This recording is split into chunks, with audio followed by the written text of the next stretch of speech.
lawak bila sakit. Kan, macam-macam lah. So ada yang adalah benda-benda kadang-kadang yang ni kan, macam pergi main skate, boleh pakai Sora. Korang buat apa?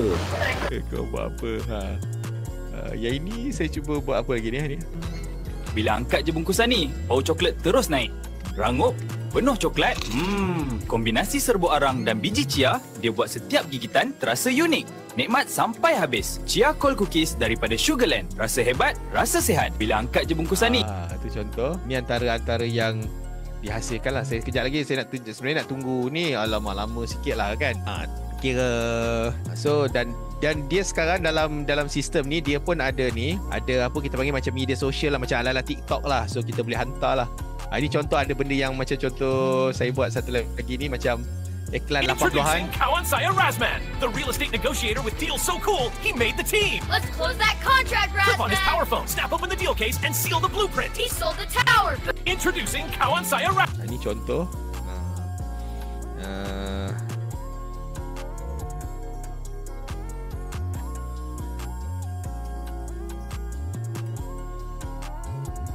Apa ni? Ini kalau kita ada macam siapa yang belajar law of attraction kan, ada impian tapi tak sampai lagi, nak kuatkan lagi kita punya impian kita, bolehlah kan buatkan benda ni kan. Alright, this little board is our market. See this line? It started here, low. Like when it's cheap. Yes, exactly. When we buy here, we wait and the price goes up like this. How much profit? Di antara dia, dah siap ke belum profesor tadi tu? Dah siap dah. Okey, ni tapi gambar bukan saya lah, dia jadi orang lain. Saya pula jadi macam orang tua lah. Kita akhirnya naik roller coaster sekali. Seronok kan? Memang. Jantung dah laju ni, tengok bukit tinggi tu. Pegang kuat-kuat. Hebat. Sekarang tenang sikit, giliran saya gerak. Silakan. Tapi jangan lupa saya ada perangkap di sini. Bijak. Wah, kita akhirnya naik roller coaster sekali. Okey, dia buat macam tu.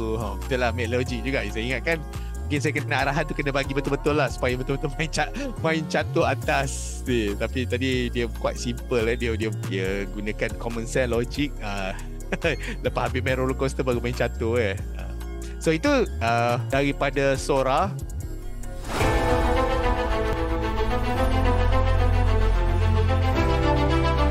Cikgu, masih ramai kat luar sana belum belajar AI. Oh, betul ke? Rugilah kalau tak belajar. Cikgu, kalau tak belajar AI, apa jadi? Jadi tertinggal lah. Pesaing kita dah move jauh ke depan, bro. Cikgu, ada tak kelas AI yang cover semua topik? Ada, kelas kita lah Kojul. Siap dapat buku free lagi. Komodo AI wajib belajar cikgu. Mula-mula asas prompt. Lepas tu grafik, video, audio dan marketing guna AI. Senang. Subscribe guys, jomlah join AI bisnes kami. Guys, sesuai bisnes, office dan kegunaan kat rumah. Daftar sekarang.